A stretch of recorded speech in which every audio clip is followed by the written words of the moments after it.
Hi, everybody out there in social media. Ryan from Bridge Church here. I wanted to bring some encouragement to you today. You know, we are facing an unprecedented start to a school year. None of us have experienced anything like this in our lifetimes. And so I'm hearing a lot of fear and anxiety and worry. Some about sending their kids to school, some about not sending kids to school, some about masks, some about not wearing a mask. And last week, the National Post actually released an article that had a poll in it from Ledger that said that 50% of Canadians say that the year 2020 has been the absolute worst of their lives.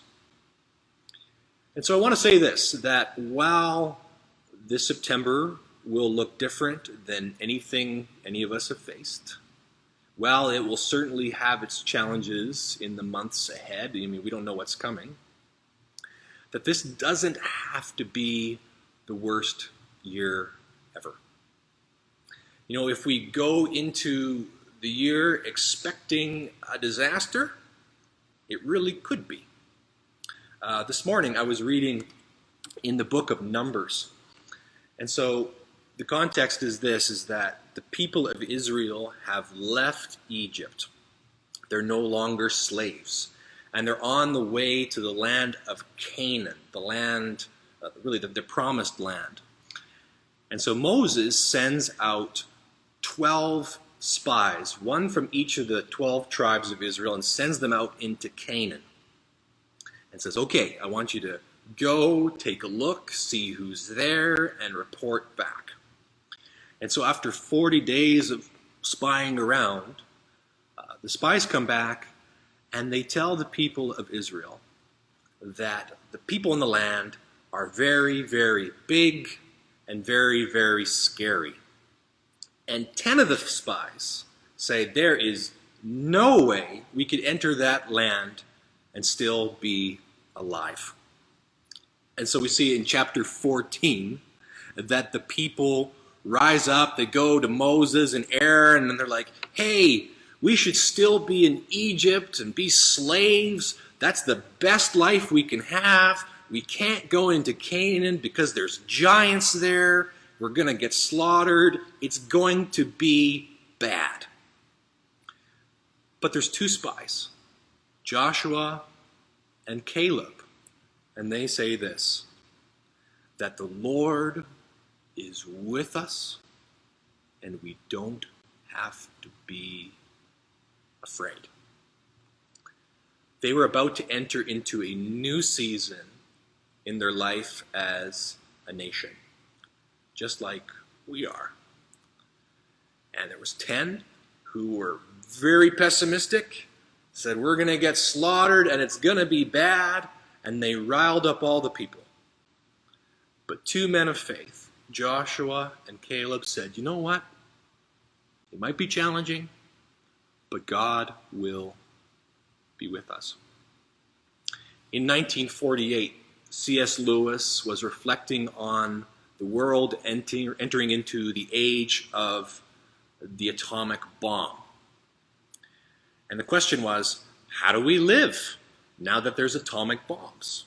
And there was a lot of people who were really, really afraid. And this is what C.S. Lewis wrote about the atomic bomb, and I think it has value for us today. Lewis wrote this. He said, in one way, we think a great deal too much of the atomic bomb. How are we to live in an atomic age? I am tempted to reply, why? As you would have lived in the 16th century when the plague visited London almost every year.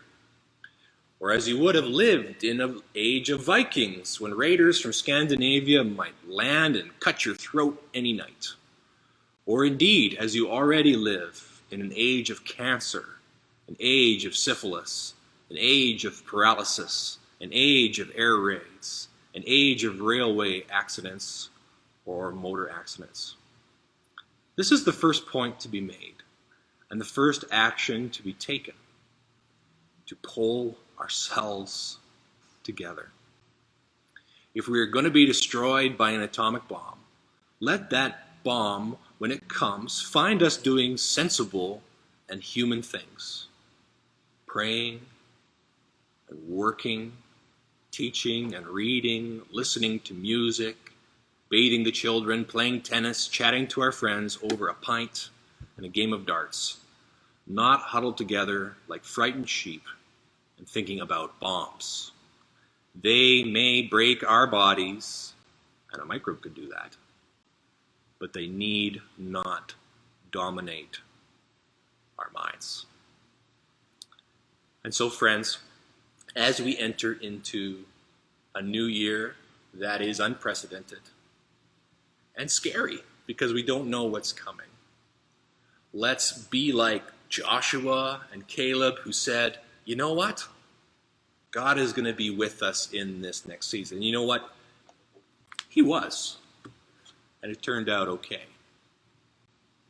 Let us be found doing things that matter. Praying, working, and teaching, and enjoying life as best as we can, even in the midst of a pandemic. Go out into the world, be safe, social distance, wear a mask, and do all that stuff. But don't let the coronavirus take your joy.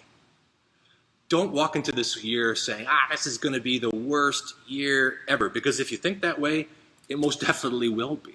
But what if this year is a year of growth, a year of possibility, a year of new relationships, a year that God's going to grow you? What if the next part of 2020 is going to be great?